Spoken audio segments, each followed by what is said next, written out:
my colleague Mr. Martu,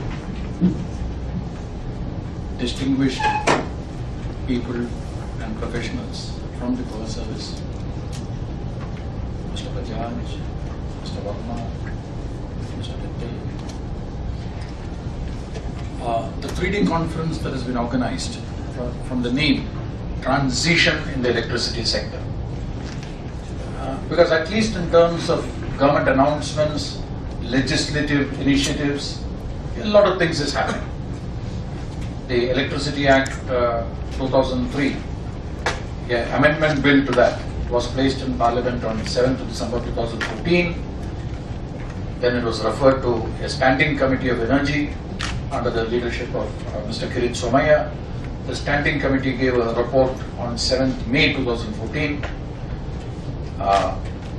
making very many changes. It couldn't come up before Parliament because the Parliament got washed out during the monsoon session. Now we have to wait and watch to see what happens in the winter session of Parliament. Second, a draft Renewable Energy Act has been placed in the public domain, and on any case, the Prime Minister on more than one occasion has stated and has given a target of 175 gigawatts of renewables in the next 7 years by 2022. A very, very ambitious target. Globally speaking, one of the greatest challenges today is climate change. All countries in the world are concerned with it.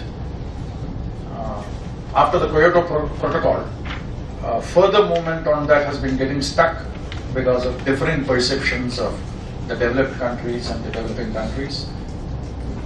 But perhaps some kind of something may happen in the Paris conference, which is going to take place 2 months from now, in December 2015. The power sector is one of the biggest contributors of the carbon dioxide issue. Of course, India's stand is that our per capita emission of carbon dioxide is much, much lower than that of the developed world, and the problems are created, but there are issues after issues. But one thing is clear, whether it is 2 steps forward and 1 step backward, or faster or slower, it is necessary to tackle climate change. India very recently, a few weeks ago, has submitted to the United Nations the so-called intended nationally determined contribution of what India proposes to do. Similarly, many countries of the world have submitted such proposals to the UN, which is what is going to be discussed a couple of months away. With so much concern about going towards a low carbon economy, the energy sector has a big challenge before it. From all the announcements and made by the government, it is clear that some changes are bound to take place in the energy mix which the country is planning. The last integrated energy policy developed by the then member energy of the Planning Commission, Mr. Kirit Somaiya, Mr. Kirit Parekh, is the document which is being followed. But as all of you are aware, the Niti Aayog is looking into it, and they want at least 40% renewables. So there will be certain changes in whatever Kirit Parekh had earlier recommended. So there are a lot of challenges in this.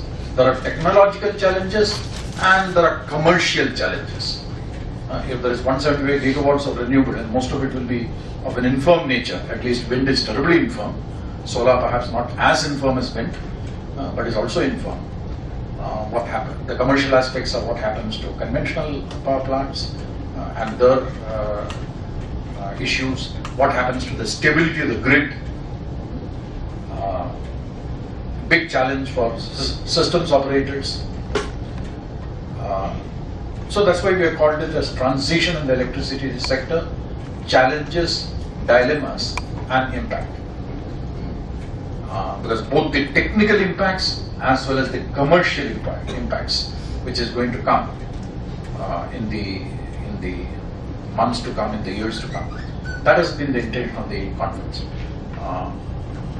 We are extremely grateful that Dr. M.R. Srinivasan, who besides being currently a member of the Atomic Energy Commission, was also a member of the Planning Commission.